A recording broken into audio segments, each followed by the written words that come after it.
Rahul madam Rahul గారు madam KCR TRS launch చేసినప్పుడు ఇది ఫక్తు రాజకీయ పార్టీ కాదు అని అన్నాడు. తర్వాత he said yes we're a political party. No, మీరు జాగృతి స్టార్ట్ చేసినప్పుడు it started off as a cultural organisation. ఇప్పుడు మీరు it has escalated into a political party.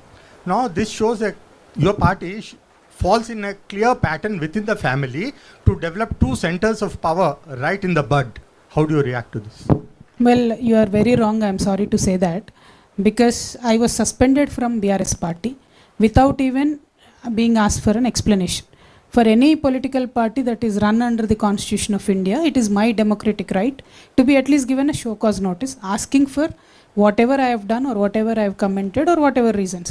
See, there are other people right now, like Mr. XMLA, Mr. Rohit Reddy. He is in various cases. He is only been given a show cause notice.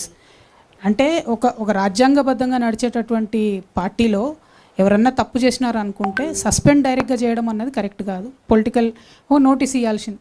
ఇవాళ XMLA Rohit Reddy గారి మీద రకరకాల ఆరోపణలు వస్తున్నాయి. ఆయనకు show cause notice ఇచ్చిర్రు. మరి నేను ఏం తప్పు చేసినా నాకు తెలియదు, నన్ను అయితే డైరెక్ట్గా సస్పెండ్ చేసిర్రు.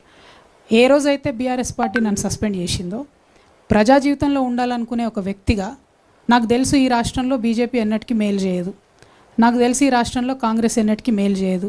ఎందుకంటే మొత్తం ఉన్న తెలంగాణ ఆంధ్రాలో కలిపిందే కాంగ్రెస్. 2004లో పొత్తు పెట్టుకొని 2014 దాకా సాగదీసి 1200 మందిని చంపిందే కాంగ్రెస్. వచ్చిన తర్వాత కూడా ఇప్పుడు కాంగ్రెస్ ప్రభుత్వం వచ్చిన ఈ 2.5 ఏళ్లలో కూడా గోస తప్ప ఇంకోటి లేదు. సో నాకు కాంగ్రెస్ ఆప్షన్ కాదు, బీజేపీ ఆప్షన్ కాదు. మరి నేను ప్రజా జీవితంలో ఉండాలనుకునే వ్యక్తిగా నేను ఒక పొలిటికల్ అవుట్ఫిట్ పెట్టుకొని ప్రజల ఆశీర్వాదం కోసం వెళ్తూ ఉన్నా. సో ఇది రెండు కనెక్టెడే కదా అని మీరు మాట్లాడితే అది చాలా తప్పండి. మీ ప్రశ్న తప్పని నేను చాలా వినయపూర్వకంగా చెప్తా ఉన్నాను. ఎందుకంటే బీఆర్ఎస్ పార్టీ నన్ను వద్దనుకున్నది.